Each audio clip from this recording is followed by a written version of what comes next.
Welcome to Encouraging Wellness, where we shed light on the plethora of holistic healing and wellness methods so you can give yourself the power to ask why and become bigger than the condition you are dealing with or the illness you are currently fighting. Join Pamela Worth as she sits down with doctors, medical experts, healthcare practitioners, and those with unique healing stories to dissect groundbreaking practices that combine traditional Western medicine with alternative modalities. Hear conversations that empower you to go beyond hurtful stigmas, outdated practices, and unnecessary labels, guiding you towards a healthier and happier you. Here, we highlight your true worth and help unleash your inner courage. Now your host, Pamela.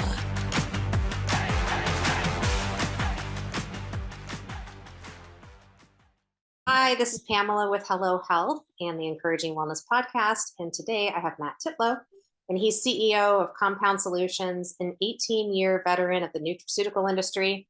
Compound Solutions is a global leader in supplying the most innovative and trusted ingredients for dietary supplements. And he cares about everything from the health of our bee population to clean water to clean air to your own health and your children's future. So his passion for health and wellness has been over an 18-year career. And welcome, Matt. We'd love to hear a little bit more about you and your journey. Absolutely. Thanks for having me. So tell us a little bit about how in the world you first got into health and wellness and nutraceuticals 18 years ago. Yeah. So 18 years ago, I just graduated from business school, and then I was like, okay, what do I want to do with my life? My father was in nutraceuticals, entered, and it was all about, frankly, just making money. And my dad got sick, and he had metastatic cancer, like prostate cancer. It was in every part of his body, right? It completely infiltrated his entire bone structure. And, they gave him 3 weeks to live the day he entered the hospital. And it was like, man, this is different, right? Like, how am I going to transition business from making money to making purpose, right? And so that was the first time I really thought about, all right, how are we going to make a difference? Then when he was in the hospital, they were feeding him Ensure, the maltodextrin plus protein. And so I was young, and I didn't really realize that he was basically dying faster with more muscle mass, that they were feeding him maltodextrin and exacerbating the problem. And I started thinking about kind of like how to save him, right? Like, what are his vitamin D levels and things of that sort. So then after he passed, it was really about purpose and about, having a direction. So we always talk about here at Compound Solutions about maximizing human potential. And we mean that. So that, for example, would mean like eating vegetables. Yes, we're in the supplement industry. Yes, we supply raw ingredients, but that doesn't mean we shouldn't be going for a walk or eating a vegetable. So to answer the question, it went from like money making to my dad passing to purpose. And that purpose was, revolved around vegetables, basically. So tell me a little bit about maltodextrin. You kind of touched on that for a second. And so my mother's going through her own stage 4 cancer journey. And so I'm constantly pumping a bunch of turmeric and frankincense and all kinds of things into her. And thankfully, she's off sugar and Ensure I know is full of sugar, but tell us a little bit of, you touched on that. So I think it's interesting. Yes, absolutely. So maltodextrin breaks down into fructose and glucose, and they're high glycemic. And so every time your blood sugar rises, typically you have to excrete insulin to meet that level of rise in blood sugar to drive that sugar into cells. Well, if you keep doing that and you keep spiking blood sugar and then help spiking insulin, for those, I think you have a super knowledgeable audience. But yes, at some point you're full of energy. Your cells are full of energy, and they don't want any more of that insulin, driving into the cell. And so they start resisting that insulin. Well, insulin resistance, as you know, I'm preaching to the choir. Sorry, pardon any mansplaining, but that's bad, right? That's the source of chronic disease. And then secondarily, besides the insulin and the blood sugar, it just simply, you can have other energy sources besides sugar. Like, you could have a resistant starch, for example. So like there are pea starches and potatoes and green bananas, and there are alternatives. There's allulose, there's various others, cassava. there are various other resistant starches that are very easy alternatives to this. It doesn't have to be maltodextrin. Yeah, no, thank you. It's what's kind of been a frustration for me is I feel like I've done a deep dive and really gotten into this deep. And my husband is keto. And so he doesn't believe in eating any of the what I think are healthy starches for your gut. Mhm. I think he's had too much weight loss, too much muscle loss. And so Mhm. it's interesting. Tell us a little bit about what you're working on and how you kind of tie in with nutrition and the diet. And Yeah, personally, I eat everything, and I think generally speaking, right? This is general, like we're not talking about niche. I believe in eating everything, roughly speaking, right? And when I'm talking about excluding, I think about sugar. And so if everyone's like, oh, if someone is just thinking, my God, this is too confusing, right? The egg is bad, it's good, it's bad, it's good. And you're just thinking, oh my gosh, over all these years, can we just have some sort of uniformity in what good nutrition means? I sometimes just default to just if we could just have less sugar and a vegetable. Mhm. Like those are my two things. In terms of like resistant starches, sometimes we call them internally, we call them like fermentable fibers to make them like cooler, to be honest, so that the consumer is not thinking resistant, like resistant to Right. what, like, oh my gosh, I don't want like resistant stuff. Well, it's resistant to digestion, which means it ferments, which is good in the colon, right? Wow. And starch can sometimes be synonymous with high glycemic, but this is the opposite. Resistant starch is like cooled potatoes, green bananas, things of this sort. They ferment in the colon and are good for the microbiota. So Yeah, that's yeah. great. So tell us a little bit about your product that you've I know you've got one and then you've got another one that's coming out here shortly in the Oh next yeah. week. So So there are several along these lines. So we definitely supply these resistant starches, and we also supply a baobab fruit powder. mm, It's organic from Africa. One of the original superfoods. I think you're going to see it trend, but I don't want to make it appear as if it's just trendy, right? This is fiber. mhm. Fiber should never be trendy. It should just be good. So I would say baobab fruit powder, I think for the audience you'll see, gaining some traction because it's whole food. It's not processed in any way, totally sustainable. It's not monoculture. It's not irrigated, no water. It's really tremendous, right? And then another one I think we have talked about is CoreBiome. Well, CoreBiome is a bioavailable butyrate. So why this is important is that, like, if you eat broccoli, for example, that undigested fiber from that broccoli is going to break down eventually, or let's call it be processed in the gut mhm. into making butyrate. And butyrate is responsible for the gut lining. And the reason why that's crazy important is because everything that gets to the gut lining is going to enter the bloodstream. Well, for obvious reasons, we don't want pathogens and, let's call it bad materials entering. So core biome is absolutely crucial, as is butyrate, as is vegetables. So what are some of your favorite vegetables for the gut? I like the classics. I don't know what everyone's been talking about on the podcast, but you gotta love the Brussels sprouts and broccoli and cauliflower. Absolutely. Me particularly, I'll grab like I definitely eat those, but I kind of like bell peppers with hummus, Mhm. and so I'll just grab bell peppers and hummus because the chickpeas and Yeah, things of that sort can't can't hurt with the fiber content. So yeah, those are some of my favorites. that's good. What about you, actually, if I may ask? What are your go-tos? So let's see here. So I tend to go in and out of making smoothies quite a bit, and then I'll just throw anything I've got in the fridge or on the counter in there. I do love bell peppers. I love mushrooms. I love broccoli. Brussels sprouts. I don't get too excited about unless I've sautéed them with some turkey bacon. Uh, Yeah, oh yeah. which then Yeah. which then goes back to our argument of cooked versus raw. Are you really helping your gut if it's all cooked, for 20 minutes in a pan with a bunch of olive oil? So I don't know. I honestly don't know all those little details, but I tend to just say, you know what? If I could just have less sugar in a vegetable, I'm better than Skittles or McDonald's. So I'm just going for less bad sometimes, right? Like, is perfect is the enemy of good, right? So let's just go with good. Yeah, isn't that the truth? Yeah, and Right. when I've been doing this homemade meatballs, so I'll chop up a bunch of veggies and saute them, and then I'll mix them up with ground turkey and then some chicken sausage and put them in the oven, and then I'll stick them in sauce and let them cook, for a while. And that, I tend to, Nice. yeah, I love stuff like that.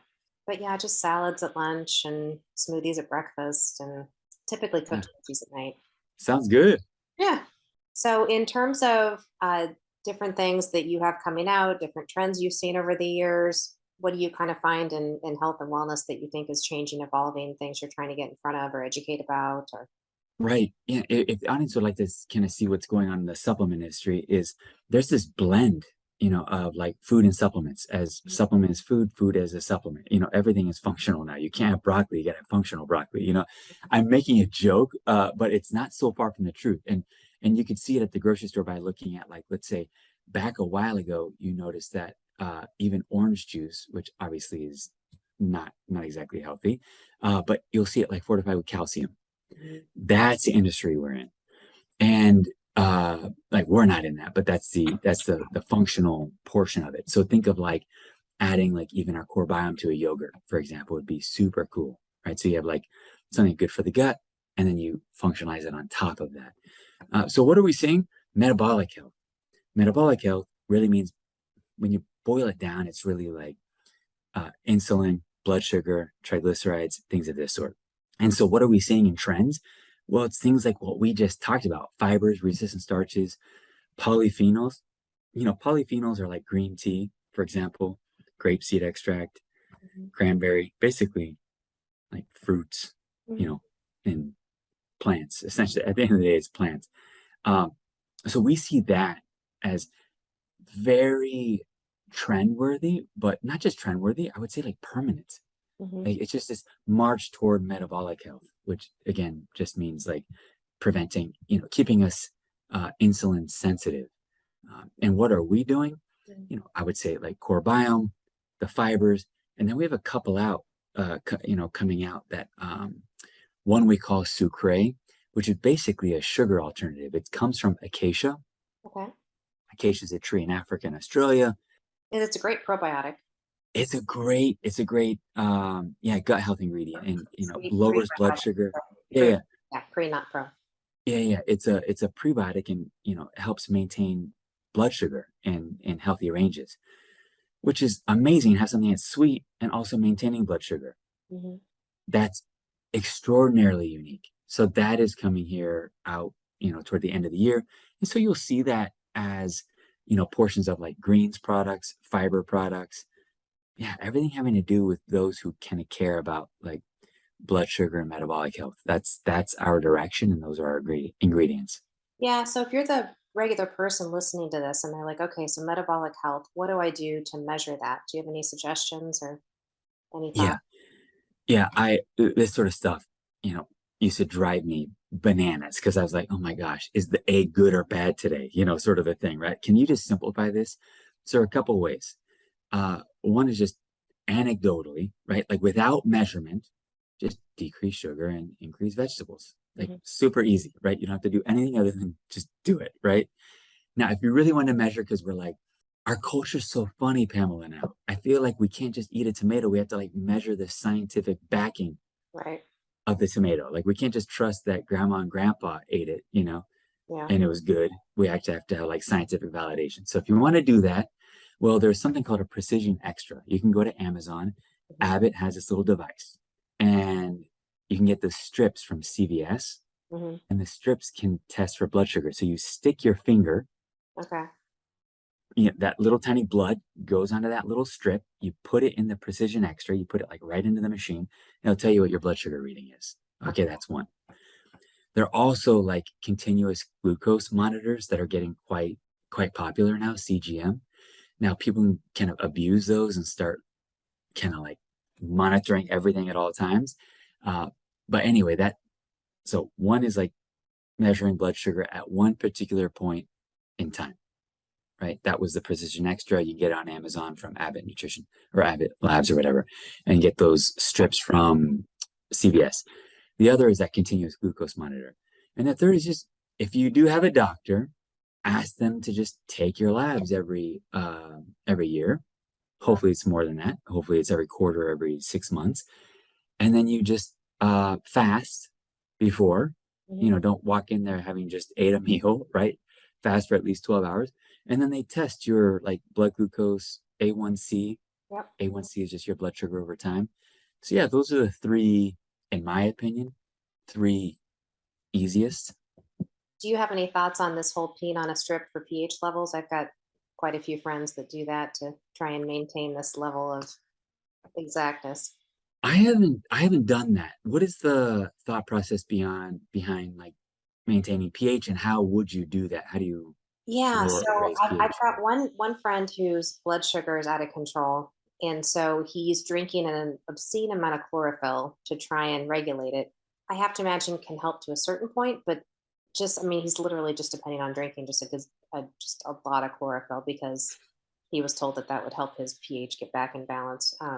Got it. So that just it seems a little funny to me, but not totally crazy, but just a little too much. But Yeah.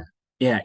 Like I said, I think there are always going to be, let's call it more niche or extreme circumstances in which, yeah, something like a chlorophyll might might be needed. But for the masses, I really think just sugar and vegetables yeah, do an amazing amount. yeah. And then Yeah. I think you've got little kids, right? I have an 11 and a 17-year-old. Okay. So for the 11-year-old, are both of them good eaters and they like vegetables and everything, or do you have any tricks and secrets to hide stuff for them? Or We've tried not to like demonize food. So, I wish I could say differently. But they do eat sugar. Absolutely. Um, Now, do they like vegetables and everything else? Absolutely. They eat everything, right? From from sushi to, from sushi to Brussels sprouts, right? They eat it all, right? But yeah, they absolutely have sugar because, whereas I'd like to be militant and say like, hey, look, you can never have anything that's ever bad for your health. And, you know, frankly speaking, we took a more practical approach and, try to make it just a part of the food that doesn't make it so, I don't know, I guess demonized. So you just end up having kind of a healthy relationship with it. So if like you're not hungry, you don't eat it. As opposed to like, oh my gosh, I don't get that ever. And so they just binge on 84 cookies. yeah, Would I love it to say, hey, look, they haven't had sugar in the last 22 years? I would love to be able to say that, but the fact is no, they eat everything, yeah, including vegetables. And we just started early, so we didn't have any secrets because we started early and they just had to eat it because that's what we were eating. yeah. That's kind of what we did in our house too. There was one time with my oldest, who's now 19, who I adore, but he was refusing to eat, and so I may have sent him to bed hungry that night. But he never put a fuss about anything again. I think he was 3. I was like, I'm sorry, that's dinner. We've as parents, we've all had that. We've all had that. I was such a picky eater growing up. I still have to pay back my mom for forever for that. And I remember traveling. I had no option other than to eat what was in front of me, and the pickiness left. Yeah, That was it. Like it was like you starve or you eat that. I was like, I'll eat it. Thank you very much. that's so you're in San Diego, right? I am. Yep, Carlsbad, so North San Diego.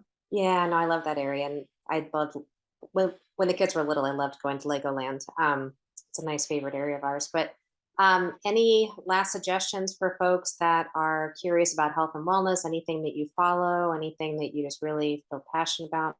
Yeah, I think if we want to just have uh like a top hits of supplements, if people Yeah, want to do that, because I'm in the supplement industry. It's been 18 years. If people are kind of into that and want like a kind of a top 10 sort of a thing, yeah. What are your uh, favorites?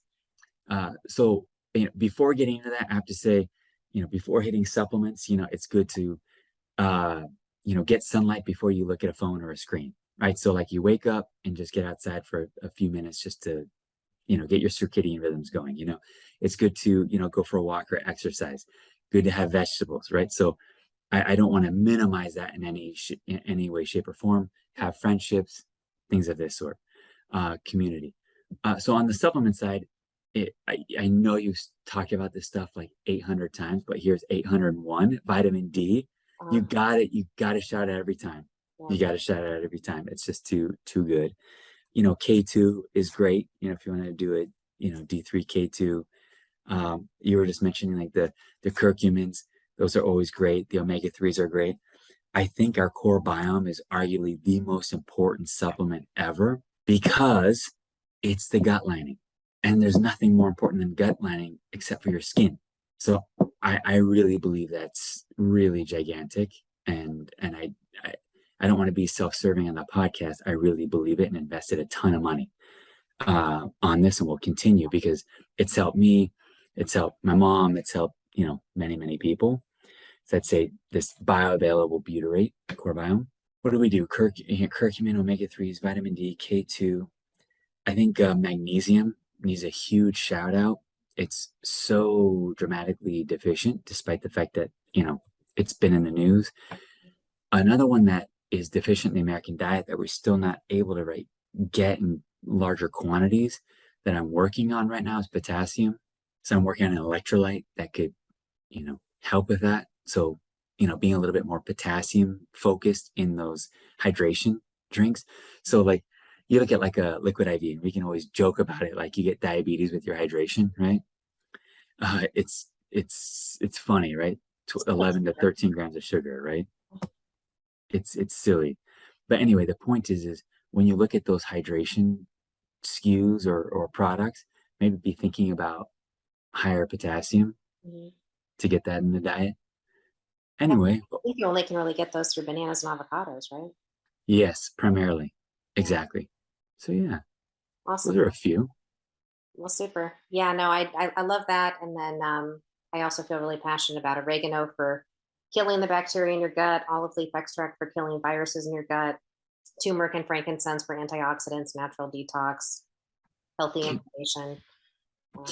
can we pause on that a little bit? Like I think that's a point that shouldn't be overlooked. You make a better point than I think maybe the audience is maybe realizing, and that I personally and we personally don't really believe that we're walking around with a good bacteria problem. We're not like, gosh, where's my acid off list today? Yeah. Right? Right? We're walking around with a bad bacteria problem, right? We've got like too much H. pylori or, candida or something like that. Yeah. So my point is to pause on what you said and not overlook it and say, hey, it's not just about the oregano, it's the purpose behind the oregano, Yeah. which is we have a bad bacteria problem from oftentimes poor diet, pollution, things of that sort. And so It could be these your water, combinations, your air, it could be anything. right? So I appreciate your point, is what I was trying to say. Oh, thank you. Yeah, I think plants, I mean, yes, we eat the vegetables, but yes, we can also eat the vegetables to clean out the bad stuff too. Right. Exactly. Exactly. Yeah. You want homeostasis. You want balance in the gut. And you are basically, talking about that indirectly through oregano. Yeah. Yeah. I've seen a lot of number two type tests to test your microbiome, but I'm still out there waiting for the world when you can do it through saliva or urine because that's just not any fun at all. Yeah, it's too cumbersome, right? Like we can talk about it in detail, but the fact is that it's cumbersome and I feel like it's close. I feel like we're getting to that, getting to that point where um yeah, testing the microbiome is going to be easier. But that's another thing that is I think a bother in functional medicine is that we're not doing that more. It's all blood. Yeah. Yeah. And I mean, I went through this with my son. I mean, he was getting quarterly blood draws with several vials to make sure that his healing was going in the right direction. Hmm. That's just painful. It's expensive. It's traumatic. It's just terrible. Right, right. One thing to do, that's like super easy, honestly, is the Bristol stool chart, Bristol. Yeah. It's like a 1 to a 7, right? Like you're either constipated or it's diarrhea, right? And you're trying to go for a 3 or 4, like, right in the middle. Just if you are pooping well, you're probably healthy. Probably. That's another, like, like we're talking about just like boiling things down to very simple things, more vegetables, less sugar, Yeah. that. And if you're not pooping well, then it's probably like needing to exercise or, some fiber. Yeah. That's the truth. Well, Yeah. good. Well, thank you, Matt, so much. We really appreciate it. And where can folks learn more about you? compoundsolutions.com. Awesome. So that's our company. We're more business to business, but we do have some really cool content on our blog, and I'm always on LinkedIn. Super. Well, thank you so much, Matt. Really appreciate it. Likewise. Thanks. That's it for this episode of Encouraging Wellness. We hope this serves as an eye-opener to you on new ways to approach your health and wellness. By learning both unique and the best alternative wellness and healing methods, you can live your best life. Listen to more of our episodes at www.hello.health. Be sure to subscribe to the show and leave a rating. Together, let us work towards unlocking you and your family's best self. Thank you for listening. See you on the next one.